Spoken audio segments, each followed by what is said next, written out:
agency has done for mapping the roadless areas.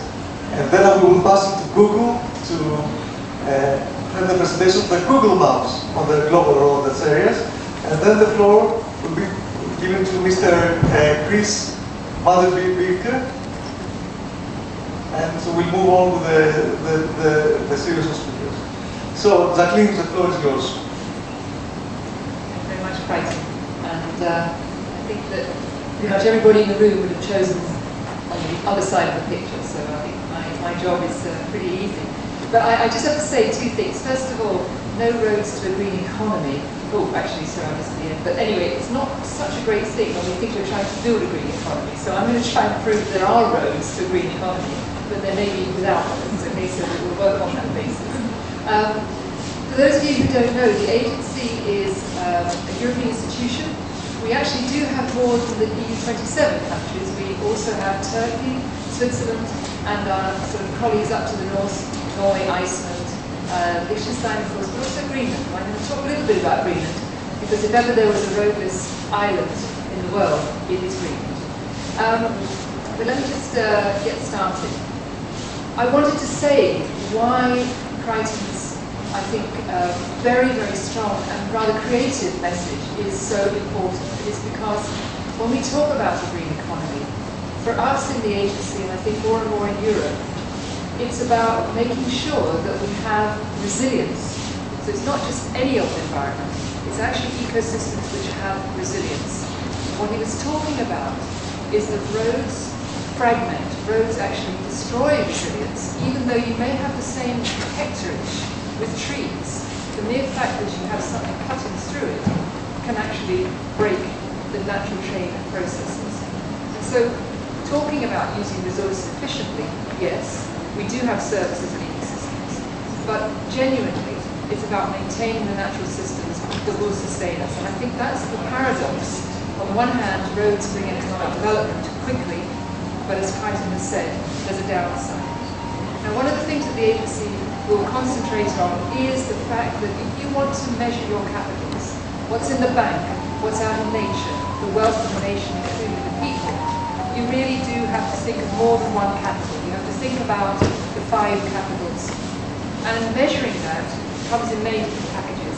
So I can give you lots of lectures, but today I'm just going to talk about the spatial side of things.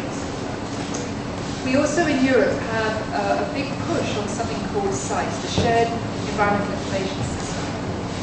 It's a very, what I would say, is probably one of the clearest underpinning principles that Europe has around information, because it says it's not enough just to give access to citizens. You actually must proactively share data to make it useful for society and in a way to quality assurance. So the challenge we have when we're doing the work in Parliament is how do you put quality assurance on all the information that people are bringing together to then share to make in the end the underpinning for these kinds of decisions. So this is a world that many scientists love, lots of dials. I mean, I love this car. It's just got everything going. It's got oil, it's got pressure, it's got red things and green things. But this is what Kriton likes. You see, he likes the Porsche version. 4 dials, we're going fast, we're going slow, and basically just a few other things. And that's really our dilemma. How do we capture all that fantastic knowledge and turn it into a Porsche which is going to go in the right direction? Well, this is the problem. We have so many sources of knowledge today. We've got technologies, we've got space technologies, of course, we've got people with instruments, we've got people walking around with smartphones, we've even got polar bears and others that are capturing data for us. So how do we make all of that work? And I think talking about roadless areas is rather interesting because in a way it's not just about us and how we perceive it, it's about the indigenous species that are there as well, giving us messages. I'll explain at the very end of this about the story. So here's the unveiling, from our point of view, of the roadless maps. Now I want to describe why we've done it this way. And I'll explain a little bit later on some different facets, and I'm sure Rebecca will take us sort of right down into this. But we wanted to come with a sense of what roadless meant. So it's not just simply the presence or absence of a road, because you can get that from a satellite image. What we really wanted to capture was the human occupation that goes along with roads. And that's why it has the walking time. So when you see something very dark, like the one on the bottom, the very dark brown, it means that somebody walking, a reasonably fit person, probably in their 30s or 40s, walking briskly would take 2 days to find a road. And what that gives you then is a sense of human occupation as well as the actual physical presence of the road. And that's what we're thinking. That's more along the lines of what you're after. Now, this map is up on Eye on Earth. You can zoom right down to your local neighbourhood, right down to 5-metre resolution in most parts of the world. So, we can do that.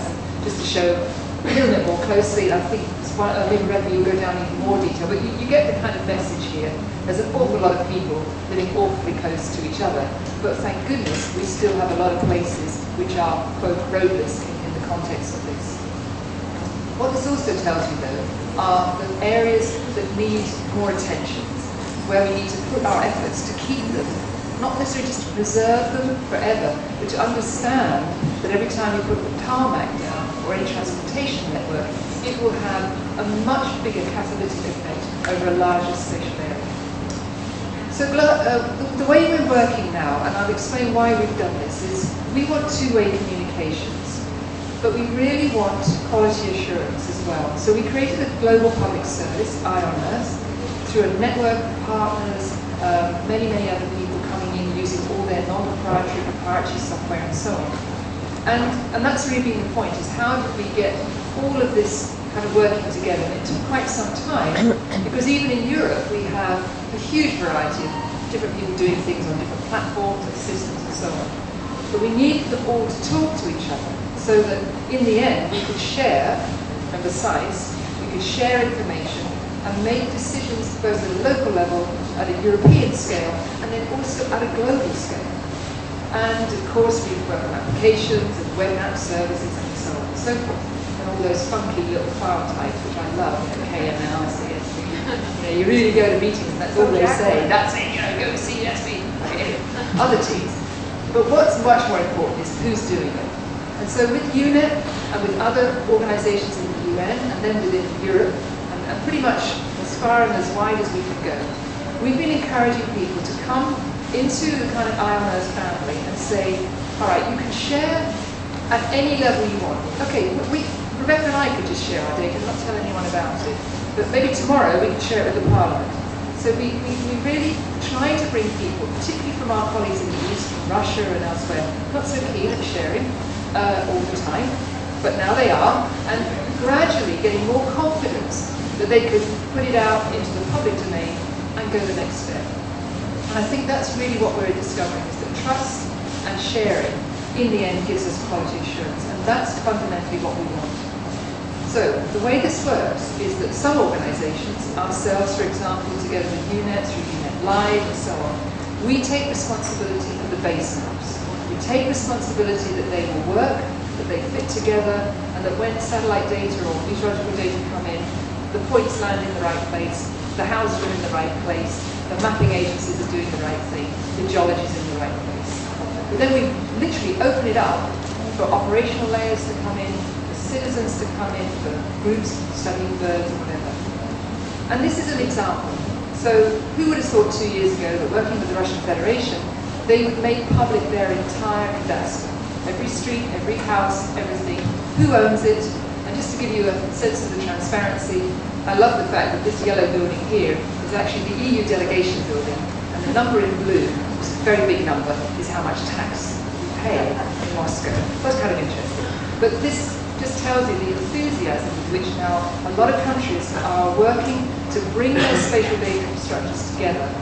We have legislation that's called Inspire, but it's needed because you can't just chuck anything together. It really has to kind of coordinate. But of course, we want to have social media, we want to have tweeting and so on. And through this two-way conversation, we're able to do that. Now, why do I keep on coming back to this? It's because, yes, drag and drop, very simple. You can create data files, you can do all that kind of nice tech stuff. But crucially, when we want to put a map up like this, as the agency representing Europe in a sense on environment, I want to know that every dot on that map has somehow, it's got our logo on it, has been quality assured. And And so to give you an idea, when Kriton said, oh, we'd like a world map, we thought, okay, world map, well, we're going to quality assure it then.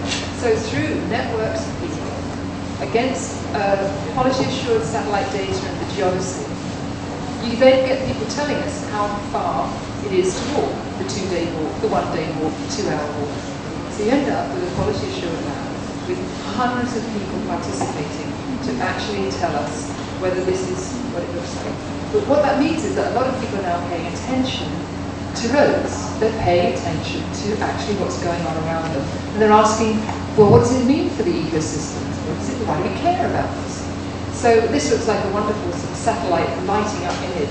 But I can tell you there are some places up north where it's very dark. Even in Sweden and Finland, it's great. And of course, Greenland is entirely dark because there is only, I think there's 27 kilometers of road on the world's largest island. So it's tricky to grow. It's tricky to build roads in Greenland, that's all I can say. But maybe in Greece as well. You might be quite surprised that when you look there, it's not quite so bright. There's a reason to do it.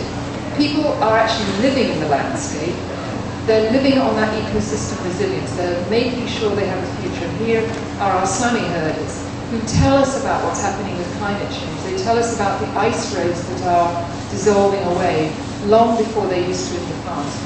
And it's having these information nodes on top of the kind of information that we get through the normal sensing, the normal physics and biology, that I believe helps us really come with that Porsche view of what the roadless world looks like.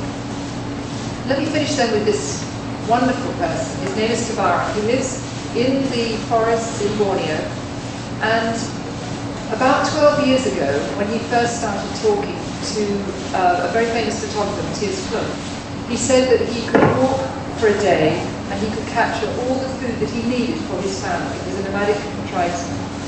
He now has to walk 2 days, the territories of the animals having to spread because as the forest dries out, because of climate change, the animals that this family would rely on have to move further and further, so they have to go further and further. And of course, what does he report? That now he keeps meeting roads. And when he meets roads, that's the end of his food supply. So this is a real personal story of why roadless areas actually really matter to, effectively, a modern man, I would say, someone and his family who are living on nature's resources, but are confronting what we're doing to the planet. So the Iron Earth Network is open for everybody to participate in.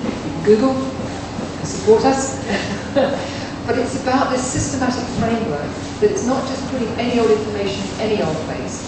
It's really trying to create knowledge that we build together to then use to make very good, wise, and hopefully some roads in a good economy. So thank you very much for your time.